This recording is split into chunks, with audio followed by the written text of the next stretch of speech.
Sold for being black and barren, the trembling girl stands defiantly on the auction block as cruel voices mock her fourth failed placement. The townspeople sneer with familiar cruelty.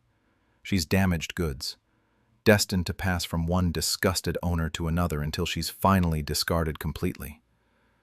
But when the weathered rancher steps forward with 5 desperate children clinging to his coat, everything shifts.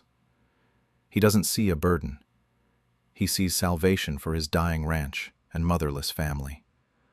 What the crowd doesn't know is that this worthless woman possesses knowledge that could transform their struggling frontier community, or destroy the very foundations of everything they believe. Will her hidden brilliance be the miracle this broken family needs, or will the town's hatred crush them all before the truth emerges? Before we continue, comment where you are tuning in from. Perhaps we will publish a story there. The dust swirled around Clara Jackson's worn boots as she climbed the wooden steps to the auction block for the 4th time. Her spine remained straight despite the jeers from the gathered crowd. 3 previous owners had returned her within months, each citing the same complaints. Sheriff Tobin Graves cleared his throat and addressed the sparse audience. His weathered face showed no sympathy as he listed her supposed defects. Too proud, disobedient, barren. The words hung in the hot afternoon air like vultures circling carrion. Clara's dark eyes swept across the familiar faces below. Mrs. Henderson clutched her parasol tighter, whispering poison to her neighbor. The banker, Mr. Cromwell, shook his head in disgust. Even young Tommy Fletcher threw a pebble at her feet while his mother smiled approvingly. She had learned to hide her intelligence years ago. The second time she corrected an owner's arithmetic, she earned a week of punishment meals. When she suggested a better crop rotation to the 3rd owner, he threatened to sell her south. Now she stood silent, letting them assume what they wished. The bidding started at $5. Benjamin, 10, coughed constantly from working in dusty conditions. 7-year-old Willow had grown quiet and withdrawn. Eli studied Clara on the platform. Something about her posture suggested strength rather than defeat. Her eyes held intelligence that most people seemed to miss entirely. When Sheriff Graves mentioned her literacy, the crowd scoffed. When he listed her supposed stubbornness, Eli heard determination. The sheriff dropped the starting bid to $3. Still no takers. Eli climbed down from his wagon and walked toward the platform. The crowd parted, some nodding respectfully at the known rancher. Others whispered warnings about the woman's previous failures. Martha grabbed her father's sleeve. Her face showed panic at the thought of another change, another person who might disappoint them. Samuel watched with curiosity. The younger children pressed closer together. Clara observed the approaching family with sharp attention. The children showed signs of neglect, but not abuse. Their father's clothes were worn from honest work, not laziness.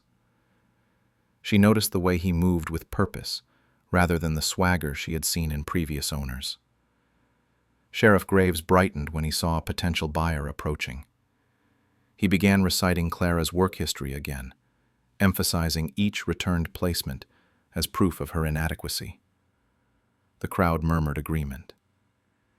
Eli raised his hand before the sheriff finished speaking. He offered $4 without negotiation or inspection. Several townspeople called out warnings about taking damaged goods. Others suggested he could find better help elsewhere. Clara stepped down from the platform and approached Eli's wagon. She moved with dignity that seemed to irritate the watching crowd even more. When she reached the wagon, she looked directly at each child. Martha crossed her arms and turned away. Samuel met her gaze with cautious interest. Grace peeked out from behind her older brother. Benjamin coughed into his sleeve, and Clara noticed the sound came from deep in his chest. Willow stared with open curiosity. The 20-mile journey. When they stopped to rest the horses, Clara helped Benjamin drink water slowly to ease his coughing. She showed Grace a pattern in the clouds that helped predict weather. She answered Samuel's questions about cattle behavior with knowledge that surprised him. Martha remained coldly distant, but Clara noticed her listening to every conversation. As Thunder Ridge Ranch came into view, Clara saw the full scope of the challenge ahead. The main house needed repairs. Outbuildings sagged from neglect. Gardens lay overgrown with weeds. Account books probably told an even grimmer story. But she also saw potential that nobody else recognized. The land itself was rich and well-positioned. The children were intelligent, despite their interrupted education.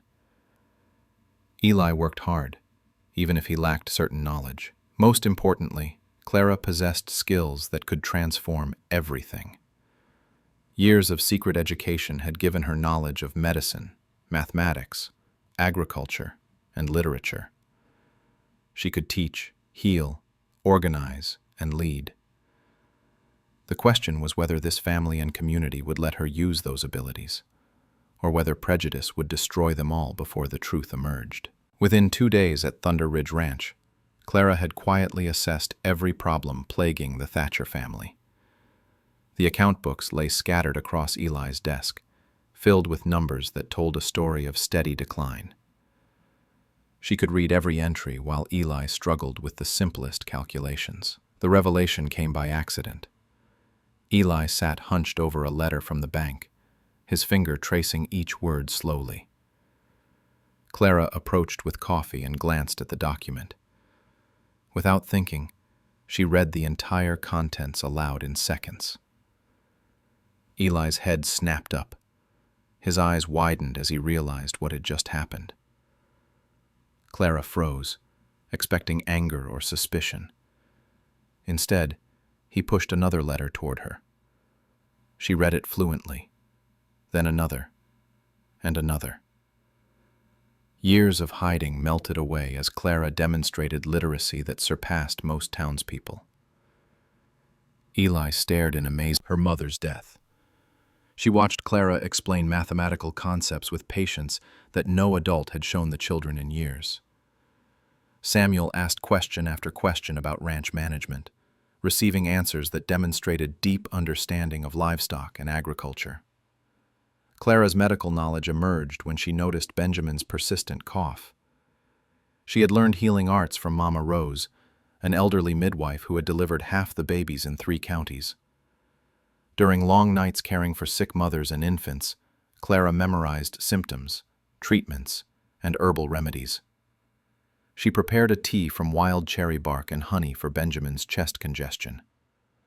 Within hours, his breathing improved noticeably. Martha found Clara checking his pulse and temperature with the skill of a trained physician. The ranch transformation began immediately. Clara reorganized the entire operation, using principles she had learned from agricultural texts Adelaide once shared.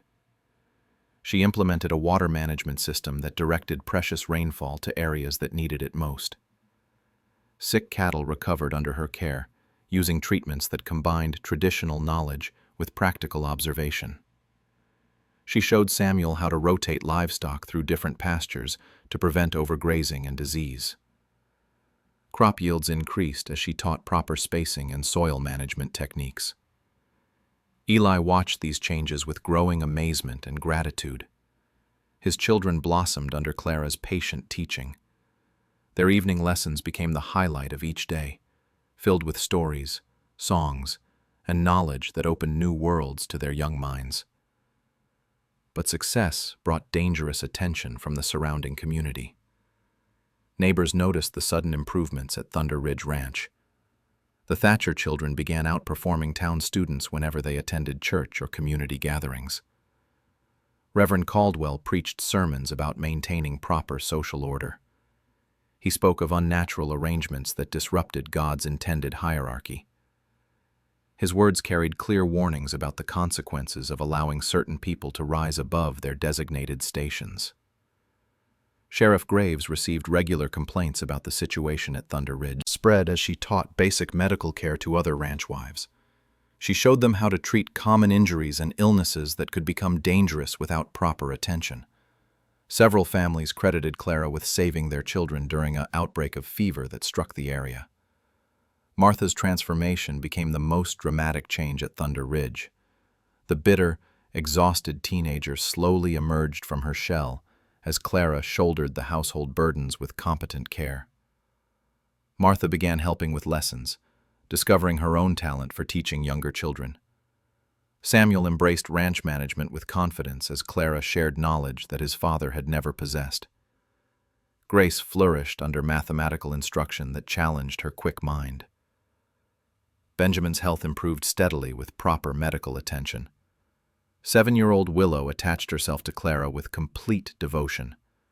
She followed her everywhere, absorbing songs, stories, and gentle wisdom. For the first time since her mother's death, Willow laughed and played with genuine joy. Eli found himself depending on Clara's judgment for major ranch decisions. Her advice proved consistently sound, whether dealing with livestock purchases, crop planning, or financial management. The failing ranch began generating actual profit for the first time in years, but prosperity made them targets. The established social order could not tolerate such obvious success from an arrangement that challenged fundamental assumptions about race, education, and proper roles. Storm clouds gathered as jealousy and prejudice combined into a dangerous threat that could destroy everything Clara had built. The winter storm struck Thunder Ridge Ranch with brutal force in early February. Snow piled against the windows while wind howled through every crack in the old house. Benjamin's persistent cough had worsened over 3 days, developing into deep, rattling sounds that terrified his siblings. Clara recognized the symptoms immediately. His fever spiked dangerously high, while his breathing became shallow and labored. Pneumonia had claimed many lives during her years with Mama Rose, but she had also seen recoveries when proper care was applied quickly. The medical knowledge came flooding back from nights spent with Mama Rose during epidemic seasons. Clara had been barely 12 when cholera struck the plantation, but she remembered every detail of treatments that saved lives when doctors were unavailable or unwilling to help. She prepared poultices from mustard seed and flour to draw congestion from Benjamin's chest. Teas made from willow bark reduced his fever, while honey and lemon soothed his raw throat. Most importantly, she maintained constant vigilance, adjusting his position every hour to prevent fluid from settling in his lungs. Martha refused to leave her brother's bedside. She watched Clara work with growing amazement, finally understanding that this woman possessed skills that could mean the difference between life and death. The hostility that had defined their relationship melted away as Martha witnessed genuine love and competence. Clara shared stories from her time with Mama Rose during the long night hours. She had learned medicine by necessity when epidemics swept through communities that lacked proper medical care. Plantation owners called for Mama Rose when their own children fell ill, despite their usual disdain for her healing knowledge. The old midwife had recognized Clara's quick mind and gentle hands. She taught her to read symptoms that others missed, to prepare remedies from common plants, and to provide comfort during the darkest hours of illness. Clara became her assistant during difficult births and dangerous fevers. When Clara was caught reading medical texts by lamplight, punishment followed swiftly. But the knowledge remained, growing stronger through years of careful observation and practice. She had saved lives at every placement, though credit always went to others or was dismissed as lucky coincidence. Benjamin's crisis deepened during the second night. His fever reached dangerous levels, while his breathing became increasingly difficult. Clara applied cool cloths to reduce his temperature, while keeping his chest warm with heated stones wrapped in cloth. She taught Martha and Samuel how to help with the constant care. They learned was Benjamin's only hope, since the town doctor had refused to come. Her treatments were clearly helping, as the boy's breathing had improved steadily over the past day. The sheriff's visit revealed the growing scrutiny that Thunder Ridge Ranch faced from the community. Other families had begun questioning how Clara possessed such extensive medical knowledge. Rumors spread about unnatural abilities and dangerous practices that threatened proper social order. Clara ignored the suspicion and focused entirely on Benjamin's recovery. On the fourth morning, his fever finally broke, while his breathing cleared significantly. The crisis had passed, leaving behind a weak but recovering child who would live to see another spring. Martha threw her arms around Clara with tears of gratitude and relief. For the first time since her mother's death, she had witnessed care that matched a parent's love. Samuel and Grace crowded close, finally understanding that Clara had become far more than hired help. Even Eli struggled with emotion as he watched his son sleep peacefully for the first time in days. Clara's medical knowledge had achieved what the town's trained physician could or would not attempt. Her value to the family now seemed immeasurable. But Benjamin's recovery only intensified community suspicion. Word spread quickly about the miraculous healing that occurred without proper medical supervision. Some townspeople began questioning their assumptions about Clara's abilities. Others doubled down on prejudice, insisting that such results could only come from forbidden practices. The stage was set for confrontation, as jealousy and fear combined into dangerous opposition that threatened to destroy everything Clara had built with the Thatcher family. By spring, Thunder Ridge Ranch had become the most prosperous operation in 3 counties. Clara's innovations transformed every aspect of the struggling farm into a model of efficiency and productivity. Crop yields increased by 40%, while livestock mortality dropped to nearly 0. The Thatcher children now outperformed every student in the territorial school system. Martha had developed into a confident young woman who helped teach the challenges. The success bred dangerous resentment throughout the surrounding community. Neighboring ranchers watched their own operations decline in comparison to Thunder Ridge's obvious prosperity. Merchants noticed that Eli made increasingly sophisticated purchasing decisions that saved money and improved efficiency. Sheriff Graves received regular complaints about the unnatural situation developing at the Thatcher Ranch. Town leaders worried about the precedent being set when established social hierarchies were openly challenged. The school board demanded explanations for how isolated ranch children could surpass their properly educated peers. Reverend Caldwell intensified his Sunday sermons about maintaining God's intended order. He spoke of dangerous influences that corrupted innocent minds and disrupted communities. His words carried obvious warnings about the consequences of allowing certain arrangements to continue unchallenged. Clara began finding her past under intense scrutiny as Sheriff Graves contacted her previous owners. He sought evidence of wrongdoing or character defects that could justify removing her from the territory. Each investigation revealed the same pattern of returned placements, blamed on pride and disobedience. The truth about Clara's educational background slowly emerged through Graves' inquiries. Adelaide Whitmore's father confirmed that his daughter had been caught teaching their help to read and write. He described the arrangement as dangerous corruption that threatened proper social boundaries. Other former owners admitted that Clara had demonstrated unusual knowledge of medicine, mathematics, and literature. They had returned her not because she was incompetent, but because her abilities made them uncomfortable. A servant who could read contracts and calculate figures posed threats they preferred to avoid. Clara continued her work despite growing pressure from the community. She treated injured ranch hands with medical skills that surpassed many trained physicians. Her evening classes grew as more families sought education for their children that the territorial school system failed to provide.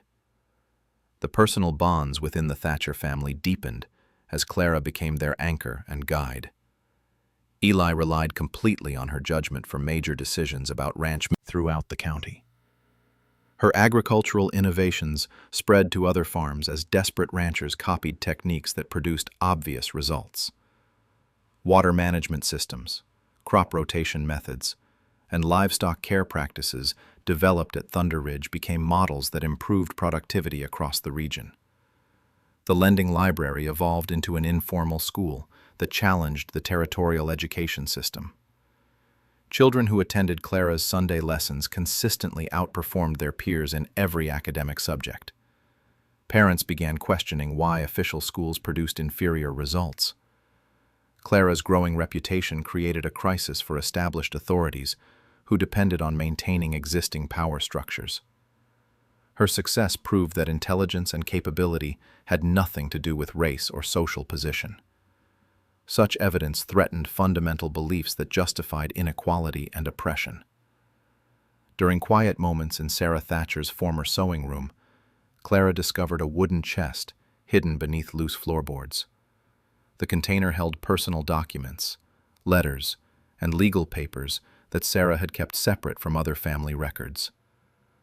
One sealed envelope bore an inscription that made Clara's hands tremble. The careful handwriting read, "To my sister, if God wills we meet." Inside, she found a letter, dated just months before Sarah's death, along with legal documents that would change everything.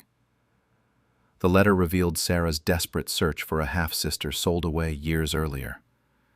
She had traced Clara's movements through several owners, always arriving too late to make contact.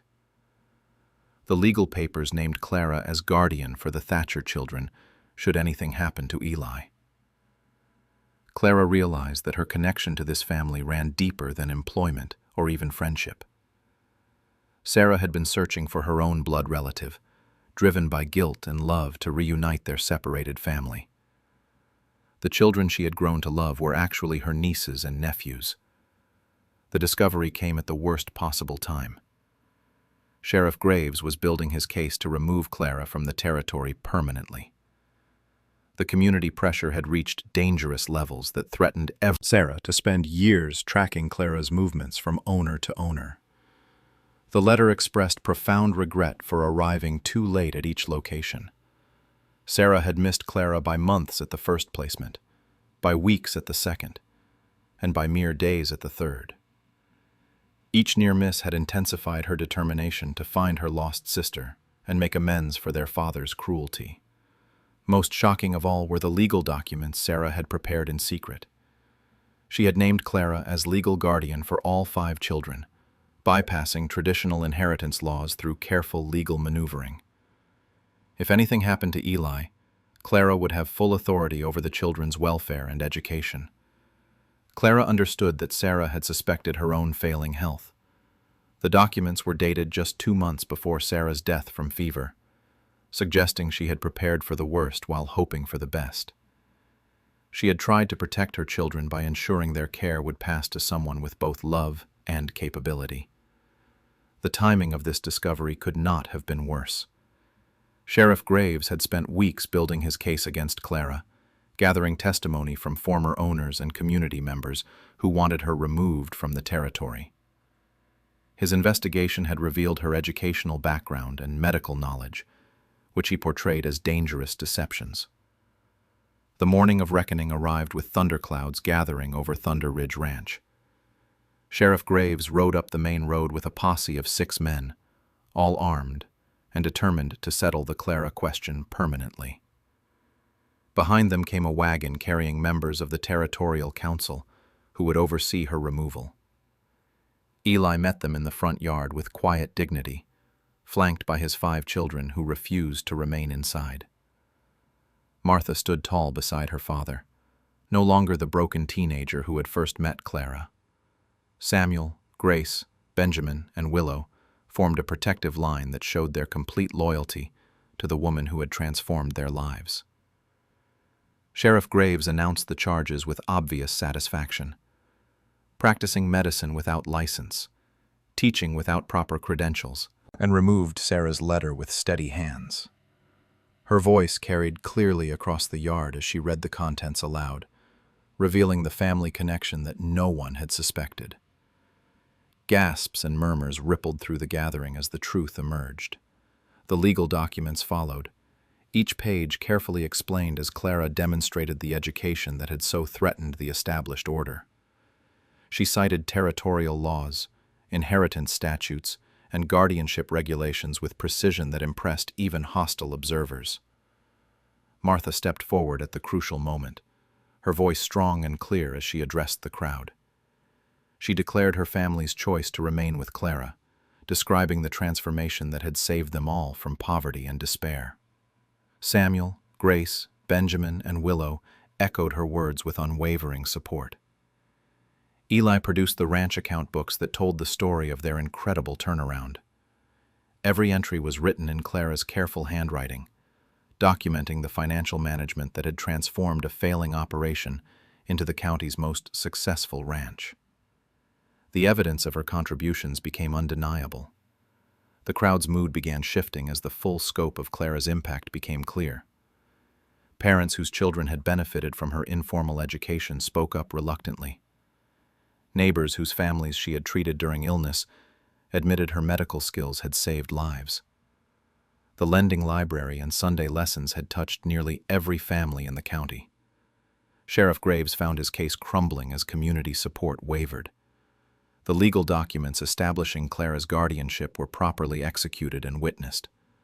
Her family connection to the Thatcher children provided legitimate grounds for her authority over their welfare. More damaging to Graves' position were the questions about his own motives that began emerging from the crowd. Why was he so determined to remove someone who had brought obvious benefits to the entire community? What personal interest did he have in seeing the Thatcher ranch fail or change hands? Clara's final revelation struck like lightning across the gathering. She produced correspondence between Sheriff Graves and land speculators who wanted to purchase Thunder Ridge Ranch. Removal had been exposed with devastating clarity. The land speculation documents bore his signature, alongside promises of substantial payment for facilitating the property transfer. Judge Morrison, the senior council member, examined Clara's legal documents with growing amazement. Sarah Thatcher's guardianship papers were properly executed and witnessed, according to territorial law. The family connection between the sisters provided legitimate grounds for Clara's authority over the children's welfare and education. Sheriff Graves attempted to dismiss the evidence as forgeries, created by a desperate woman facing removal. His protests fell on deaf ears as community members recognized Sarah's distinctive handwriting and recalled her mysterious trips to town during her final months. The pieces of her secret search for Clara finally made sense. The crowd's transformation was swift and decisive. Parents whose children had benefited from Clara's education stepped forward to testify about her positive impact. Mrs. Henderson admitted that Clara's medical treatment had saved her youngest son during a bout with scarlet fever. Even Reverend Caldwell acknowledged the improved moral character of children who attended Clara's Sunday lessons. Judge Morrison called for a formal hearing to address all charges against Clara. The proceedings moved to the church, where the entire community could witness the resolution of a case that had divided them for months. Clara sat calmly in the front pew, surrounded by the Thatcher children who refused to leave her side. The testimony revealed the full scope of Clara's contributions to the county's prosperity. Ranch productivity had increased across the region as neighbors copied her agricultural innovations. Infant mortality rates had dropped significantly due to her medical guidance for expectant mothers. Educational achievement among local children had improved dramatically through her informal teaching. Former owners were called to testify about Clara's previous placements. Their reluctant admissions painted a picture of a woman whose intelligence and capabilities had threatened men who preferred subservient help. She had been returned not to commit fraud. The transformation of Thunder Ridge Ranch became a model for the entire territory. Visiting officials arrived regularly to study Clara's methods and document the innovations that had produced such remarkable results. Her water management systems, crop rotation techniques, and livestock care practices were adopted throughout the region. Clara established a permanent school that served children from families of all backgrounds. The territorial government provided funding after recognizing the superior educational outcomes her methods produced. Martha became her assistant teacher, discovering her calling in nurturing young minds and building confident futures. Samuel took on increasing responsibility for ranch management under Clara's guidance. demonstrating the leadership skills that would eventually make him one of the territory's most successful ranchers. Grace pursued advanced mathematical studies that prepared her for a teaching career in the territorial capital. Benjamin's complete recovery from pneumonia became a testament to Clara's medical knowledge. He developed into her dedicated apprentice, learning herbal remedies and treatment techniques that saved lives throughout the county.